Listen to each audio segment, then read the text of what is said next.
The franchise has generated over $120 million in theatrical box office returns and recently launched a new multi-show production powerhouse called 5 and 2 Studios. Yet the flagship series responsible for this commercial footprint is available to viewers completely free of charge on a proprietary app. This creates an economic paradox. Producing a historical drama requires hundreds of millions of dollars. Doing it without the backing of a legacy Hollywood studio while giving the final product away for free usually results in bankruptcy. Look at the math. Season 1 costs $10 million. By Season 7, costs hit $64 million per season, totaling $250 million.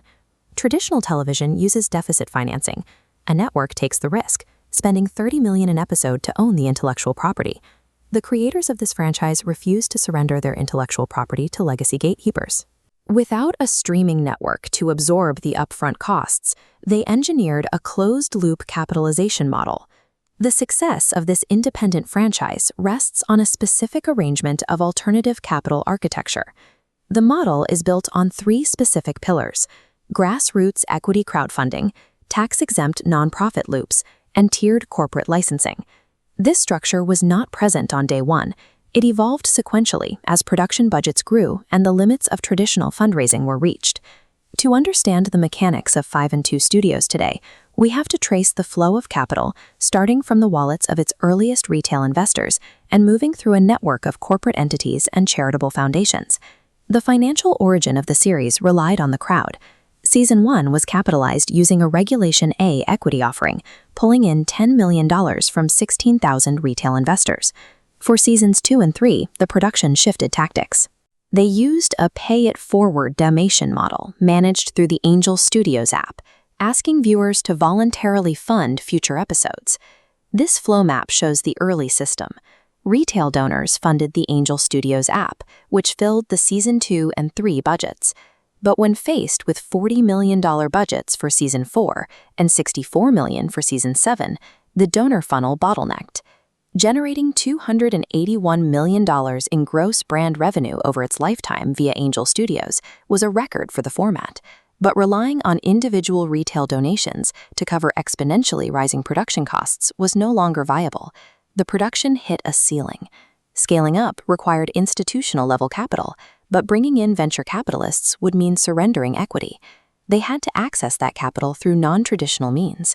The first major corporate pivot involved a partnership with the National Christian Foundation. High-net-worth donors used specialized donor-advised funds through the foundation to make tax-deductible, charitable investments into the project.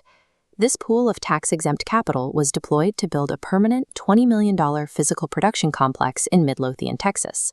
This massive sprawl of construction rapidly assembled a large-scale soundstage and an authentic historical facade directly from the raw Texas dirt. By utilizing the foundation, these real estate and set building costs were kept entirely off the core production's balance sheet. Routing infrastructure through tax-exempt charitable vehicles allowed this independent production to gain major studio operational capabilities without taking on studio-level debt. The financial architecture then expanded to include the Come and See Foundation, structured as a 501c3 nonprofit. This foundation raised over $100 million in tax-deductible donations specifically to fund the costs of Seasons 4 and 5. SEC filings reveal the mechanics connecting the nonprofit to the production company. Here, a transfer from the Come and See Foundation to the Chosen LLC is marked as a $150 million loan. During reorganization, the foundation formally forgave $145 million of that debt. This action cleared the studio's liabilities while avoiding the tax penalties that typically accompany standard corporate debt forgiveness. This strategic debt forgiveness functioned as a tax-advantaged capital injection, giving the newly formed 5 and 2 Studios financial autonomy and a clean balance sheet. Following a split from its initial distributor, the creators absorbed full operational control and intellectual property management under their new banner, 5 and 2 Studios. Running a standalone studio carries a significant administrative burden.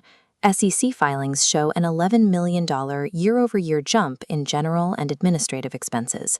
To fund Season 6 at $56 million, Season 7 at $64 million, and this new corporate overhead, the studio pivoted to a commercial revenue model.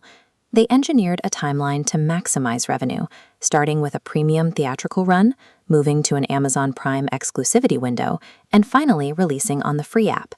Premium theatrical releases alone have generated over $120 million, subsidizing the final free stage. The exclusivity deal with Amazon MGM Studios was a trade.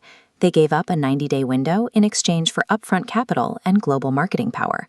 They established a secondary monetization strategy, bringing in Lionsgate to handle global sublicensing and push the existing catalog to platforms like Netflix and Peacock.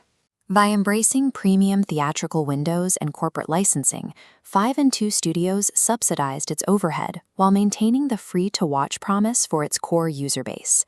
The end game for 5 and 2 Studios goes beyond managing a single show.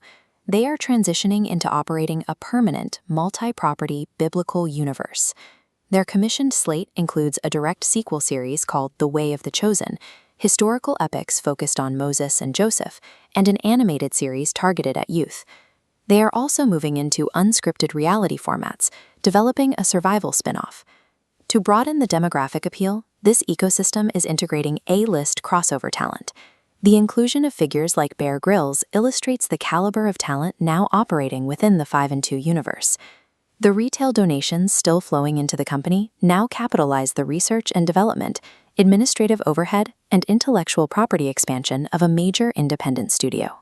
The efficiency of this independent model becomes obvious when compared against a traditional Hollywood streaming juggernaut. Amazon spent $715 million on one season of The Lord of the Rings. The entire 7-season run of this franchise cost roughly $248 million. But the critical distinction isn't budget size. 5 and 2 Studios achieved this scale while retaining 100% of their intellectual property. The strategy utilizes tax-exempt nonprofit entities to absorb infrastructure risk, strategic debt forgiveness to clear liabilities, and tiered licensing windows to achieve commercial scale. The creators reverse-engineered the Hollywood model, building a commercially viable intellectual property universe entirely insulated from traditional studio control.